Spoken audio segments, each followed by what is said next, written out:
Hello everyone, कैसे हैं आप सब लोग। मैं उम्मीद करता हूं कि आप सब लोग अच्छे होंगे।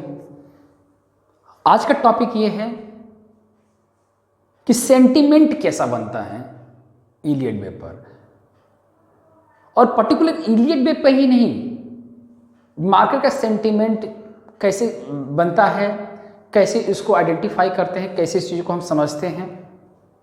तो इलियड वेब पर वो चीज़ें आती हैं, वो कौन से वेब में क्या सेंटीमेंट बनता है, कौन से वेब में क्या प्रॉब्लम जनरेट होती है, और हम कैसे सोचते हैं, पब्लिक कैसे सोचती है, एफआईज डीआईज कैसे सोचते हैं, बड़े प्लेयर कैसे सोचते हैं, स्मार्ट ट्रेडर कैसे सोचते हैं मार्केट को देखकर, और कहाँ पर बाय इन डिप्स करना चाहिए, कहाँ पर सेल ऑन राइज करना चाहिए, क्या स्ट्रेटजी होनी चाहिए ट्रेडिंग करते वक्त। तो आइए उस चीज़ को हम समझते हैं इलियड वेब के बेसिस पर, और हम इस चीज़ को अभी करंट सिनेरियो में जो चीज़ चल रहा है, जो भी टेंशन चल रहा है, हम लोग इस पर अप्लाई करेंगे और इसको हम समझेंगे कि हम इसको आगे कैसे आइडेंटिफाई कर सकते हैं वेब्स को। ठीक है, तो आगे बढ़ने से पहले आप सभी से रिक्वेस्ट करूँगा कि अगर आप हमारे चैनल पर नए हैं और अपने क्लासरूम में नए हैं तो इस क्लासरूम को जरूर सब्सक्राइब कर दीजिएगा, ताकि आपको ये जो भी नए नए वीडियोस मिल रहे हैं, जो नए नए अपडेट्स आ रहे हैं इलियड वेब से रिलेटेड, फिबोनाची से रिलेटेड, एडवांस कॉन्सेप्ट से रिलेटेड, वो आपको टाइमली अपडेट मिलता रहे, और आपकी जो लर्निंग का जो प्रोसेस है वो डे बाय डे इंक्रीज होता रहे। तो आइए हम चीज़ को देखते हैं। देखिए, ये मैंने ऑलरेडी प्लॉट करके रखा हुआ है, जो मैंने सीखा है, जो मैंने ऑब्जर्व किया है, उसी के बेसिस पर मैं इसको डिस्क्राइब करने की कोशिश करूंगा। क्या होता है कि जैसे एक छोटा सा एग्जांपल दे रहा हूं कि जब निफ्टी 12,000 थी, 12,000 से जब टूटना शुरू हुआ, जब निफ्टी 7500 आई, तो कहीं ना कहीं 7500 जब आ रही थी तो हमारे दिमाग में क्या चल रहा था कि निफ्टी 5,000 आएगी, निफ्टी 6,000 आएगी, निफ्टी 6500 आ जाएगी। इस तरह से दिमाग में बहुत सारी चीज़ें चल रही थी।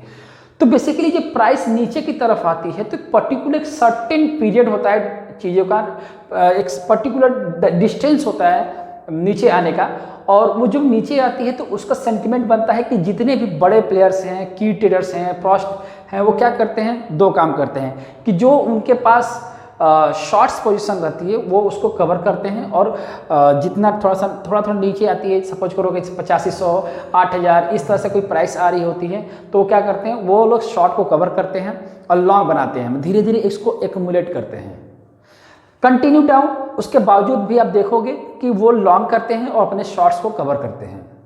लेकिन हम क्या करते हैं, हम ड्रीमिंग में रहते हैं कि निफ्टी जो है, मार्केट जो है वो कंटिन्यू प्रेशर में रहेगी, कंटिन्यू फॉल में रहेगी, कंटिन्यू डाउन ट्रेंड आएगी। ठीक है, इसके बाद क्या हुआ कि जब यहाँ पर 7500 का लो लगा, उसके प्राइस जब ऊपर चलना शुरू करी, तब देखे भी होंगे कि पेंडेमिक चल रहा था, और पेंडेमिक में प्राइस जो है 9,000 भी चली गई थी, यहाँ पर प्राइस 9,000 चली गई थी। इसके बावजूद भी लोगों के मन में था कि मार्केट नीचे आएगी। मैंने बोला retailers are still in shorts. Nifty 9,000 थी, मार्केट 9,000 था, फिर भी रिटेलर्स मतलब हम भी रिटेलर्स ही हैं, सभी लोग थे रिटेलर्स, और जितने भी छोटे ट्रेडिंग करते हैं वो सब रिटेलर्स हैं। उनके दिमाग में ये चलता है कि मार्केट में जो ट्रेंड है वो कंटिन्यू डाउन ट्रेंड रहेगा, बट वहाँ पर बड़े प्लेयर्स कोई एक्शन नहीं लेते हैं। जब तक कि कंफर्मेशन नहीं आती तब तक कोई भी एक्शन नहीं लिया जाता, तो कोई एक्शन नहीं रहता। इसमें रिटेलर्स अभी तक शॉर्ट्स में फंसे रहते हैं। क्या होता है कि जब सेकेंड वेव आती है तो हम क्या सोचते हैं, रिटेलर्स की जो चीज़ें चल रही हैं उसके बारे में बता रहा हूँ। रिटेलर क्या सोचता है, एक्सपेक्टिंग लोअर लो। क्यों ऐसा सोचता है रिटेलर? क्योंकि कोई सेंटीमेंट, कोई मार्केट का इंडिकेटर साथ नहीं देता, मार्केट में कोई टूल्स उस वक्त नहीं बताता कि क्या करना चाहिए, इसलिए वो रिटेलर सोचता है कि वो एक्सपेक्टिंग करता है, वो देख रहा होता है कि कहीं से कोई रिवर्सल नहीं है, इसके बावजूद भी मार्केट ऊपर जा रही है, इसका मतलब है कि वो फेक रैली है, कोई फेक अपसाइड जा रहा है। इस तरह से कॉन्सेप्ट चलते हैं माइंड में। तो एक्सपेक्टिंग हम जो सोचते हैं कि एक्सपेक्टिंग जो माइंड सेट चल रहा है वो लोअर साइड में चलता है। ठीक है, अब बारी आती है इसकी। तो जब ये तैयार होती है ना, तो ध्यान रखना, जब यहाँ से ये जब तैयार होगी तो गैप के साथ शुरू होगी, बड़े बड़े गैप्स दिखाई देंगे, और उसमें जो big players and some smart traders, जो मार्केट में बहुत पुराने खिलाड़ी हैं, वो सोचते हैं कि भाई हो गया, डिप खत्म हो गई और उसको बाइक शुरू करो। जितने भी स्मॉल ट्रेडर्स रहेंगे और जहाँ बड़े प्लेयर्स एफआईएस हो गए, डीआईएस हो गए, क्या करते धीरे धीरे एक्यूमुलेट करते हैं उसमें। उसके बाद इन्वेस्टर्स आते हैं, क्योंकि सेंटीमेंट ऊपर की तरफ का होने लगता है तो इंस्टीट्यूशनल्स आते हैं, इन्वेस्टर्स आते हैं। इसके बाद क्या होता है कि कुछ वेरियस फंड आता है, जैसे एसआईपी होना शुरू हो जाता है और म्यूचुअल फंड में बाई करना शुरू कर देते हैं। बड़े बड़े म्यूचुअल फंड्स, सॉरी, बड़े बड़े जो फंड्स कंपनियां हैं वो पैसा डालना शुरू कर देती हैं, ठीक है। इसके बाद क्या होता है कि यहाँ पर जब वेब थर्ड बनती है, ध्यान रखना, तो अब तब भी रिटेलर्स के माइंडसेट में ये नहीं आता है कि प्राइस जो है इसका जो मूव है वो चेंज होने जा रहा है। वो दिमाग में हमेशा वही रखता है कि चलो थोड़ा सा नीचे आएगा तो हम बाई करेंगे। तो यहाँ से मैंने पहले अपने स्टूडेंट्स को बताता हूँ कि वेब थर्ड पर जो प्राइस खत्म होती है उसके बाद फोर्थ और फिफ्थ, ये दोनों मूव जो है वो रिटेलर्स के लिए है, जनरल पब्लिक के लिए है, हम जैसे और आप जैसे ट्रेडर्स के लिए है सब चीज़ें। मैंने लिख रखा है ये जितना भी फोर्थ और फिफ्थ जो होता है वो जनरल पब्लिक होता है। अब देखो भी होगी कि जनरल पब्लिक में क्या होता है कि अब प्राइस ऊपर जा रही है तो भरसक दिमाग में चलता है कि अब तो हाई बनेगा। अब देख भी रहेंगे मार्केट में बहुत सारे एनालिसिस होती हैं, तो कोई बताता है कि बहुत ज़्यादा ऊपर जाने वाली है, बहुत ज़्यादा नया हाई बनने वाला है, तो बहुत सारे माइंडसेट चलता रहता है। तो उसमें क्या होता है कि जनरल पब्लिक जाती है, तो जैसे जैसे जनरल पब्लिक इसको बाय करते जाती है, की ट्रेडर्स क्या करते हैं, उसको क्या करते हैं, जो लॉन्ग्स हैं उसको बुक करते हैं और शॉर्ट्स बनाने शुरू कर देते हैं। और यहीं पर उसको आइडेंटिफाई कैसे करोगे कि जो शॉर्ट्स प्लेयर, जो बड़े प्लेयर्स हैं वो क्या कर रहे हैं। तो जैसे जैसे ऊपर की तरफ जाएगी इस पर आपका इंडिकेटर साथ नहीं देगा, प्राइस तो ऊपर जाएगी लेकिन इंडिकेटर आपका रोक के रखेगा, उसको निगेटिव डायवर्जन बनाना शुरू करेगा। तो उसको समझ जाना चाहिए, आपको समझना पड़ेगा कि आप वेब फिफ्थ में हैं। तो key traders and cross sell long trades and initiate short position. हम जनरल पब्लिक में क्या करते हैं कि बाय करते हैं और वो सेल इनिशिएट करते हैं, निगेटिव डायवर्जन बनता है, उसके बाद प्राइस फॉल आती है। Retailers think the market is still up, मतलब जितने भी रिटेलर्स हैं लाइक अस, वो कहते हैं कि मार्केट में और जाएगी, थोड़ा सा रिट्रेसमेंट हुआ है, इसके बाद इसको तो कवर करना ही करना है। तो क्या होता है, प्राइस ए में आती है। उसके बाद क्या होता है कि अब जो बड़े प्लेयर्स हैं, अब देख भी रहे होंगे कि मार्केट का जो सेंटीमेंट था, बड़े प्लेयर्स कैसे हैवी सेलिंग करते हैं।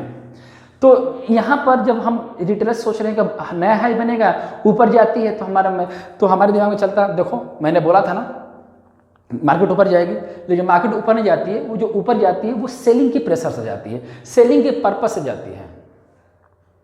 जब सेलिंग के पर्पस से जाती है तो थोड़ा सा आपको अलर्ट रहना है। ये एक पर्टिकुलर डिस्टेंस होता है, ये क्राइटेरिया होता है, इसको फ्लैट करेक्शन से या इसको जिगजैग करेक्शन से इसको आइडेंटिफाई कर सकते हैं, ठीक है। उसके बाद आता है ये मूव, सी मूव, और सी मूव जो है स्टील जनरल पब्लिक के लिए, और जनरल पब्लिक का सोचते हैं कि अब तो करेक्शन फिनिश हो गया, अब नया ट्रेंड शुरू हो जाएगा। जनरल पब्लिक यही सोचती है। और जैसे जैसे हम सोचते जाते हैं कि बाय इंड्यूस, और वो क्या करता है, प्राइस कंटिन्यू डाउन ट्रेंड में देता चला जाता है।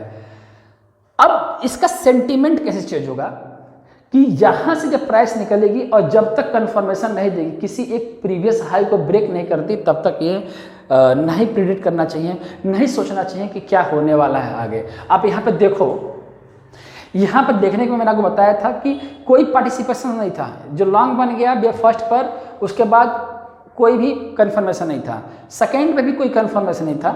बड़े प्लेयर्स कहाँ पर आए हैं, थर्ड पर आए हैं, मतलब ये कहीं ना कहीं कंफर्मेशन होने के बाद ही आए हैं, राइट। तो अब यहाँ पर जनरल पब्लिक आई, यहाँ तो कोई भी देखोगे तो बड़े प्लेयर्स वगैरह कुछ भी पार्टिसिपेट नहीं कर रहे हैं, वो तो इनके अगेंस्ट पोजीशन बना रहे हैं। सेम चीज जनरल पब्लिक वेब थर्ड पर है। हम तो जब जनरल पब्लिक यहाँ पर बैठी है, जो हम लोग कह रहे हैं कि मार्केट नया हाई बनाएगी, तो कोई कंफर्मेशन नहीं है। अब जब हम लोग क्या करेंगे, इस पे यहाँ पैनिक में पोजीशन बनाएंगे लॉन्ग साइड, और पता चला और डाउन। अब बड़े प्लेयर्स क्या करेंगे कि कोई जब एक पर्टिकुलर प्रीवियस हाई कटेगा, चाहे ये सपोर्ट, जब सपोर्ट है तो ये रेसिस्टेंस, जब ये कटेगा तो और ये कटेगा, तब नया ट्रेंड आएगा। तो जब तक नया ट्रेंड नहीं आएगा, जब तक नया पैटर्न्स नहीं बनेगा, हमें वो डिसाइड नहीं करना चाहिए कि क्या होने वाला है, ठीक है। तो ये रहा हमारा मार्केट का सेंटीमेंट कि कैसे मार्केट इलियट वेब को कंसिडर करती है। और मैं उम्मीद करता हूँ कि यह वीडियो आपको बहुत पसंद आएगा, और अपने कमेंट्स लाइक्स और शेयर से हमें बताइएगा कि कैसा लगा, ताकि और ढेर सारी चीज़ें आपके सामने ला सकूं। इन सब को बनाने में बहुत टाइम लगता है, दिमाग में डालना पड़ता है कि क्या बनाऊं क्या दूं, ताकि आप लोगों के वेब्स की जो कॉन्सेप्ट्स हैं वो ज़्यादा से ज़्यादा बेटर होते जाए डे बाय डे। तो मिलते हैं अगले वीडियो में। All the best everyone, love you everyone.